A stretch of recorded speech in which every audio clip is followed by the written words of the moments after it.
Puji Tuhan, Shalom, selamat malam.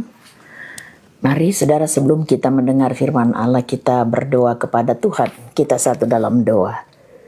Terpuji-pujilah Bapa di dalam Kristus Yesus, Allah yang menaruh kemenangan dalam perjalanan hidup setiap orang percaya. Terima kasih atas waktu yang ada. Kami merindukan tuntunan-Mu lewat firman-Mu, dan Tuhan tolong kiranya firman-Mu bergema untuk memberi pembelajaran bagi kami semua. Dalam nama Yesus kami terima firman-Mu. Haleluya. Amin. Saudara, mari kita memperhatikan kebenaran firman Allah.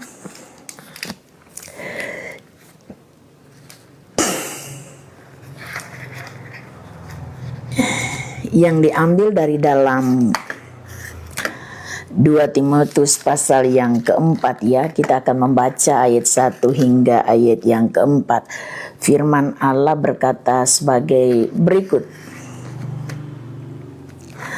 Di hadapan Allah dan Kristus Yesus yang akan menghakimi orang yang hidup dan yang mati, aku berpesan dengan sungguh-sungguh kepadamu demi penyataannya dan demi kerajaannya. Beritakanlah firman, siap sedialah, baik atau tidak baik waktunya, nyatakanlah apa yang salah, tegurlah dan nasihatilah dengan segala kesabaran dan pengajaran. Nah, saudara sekalian, sebelum kita lanjut dengan apa yang sudah kita baca, kita melihat dahulu tentang siapa Timotius. Timotius dia lahir di Listra, saudara, kalau kita melihat sejarahnya, dan dia punya ibu seorang Yahudi yang bernama Eunike, dan ayahnya adalah seorang Yunani, dan dia punya neneknya yang bernama Lois.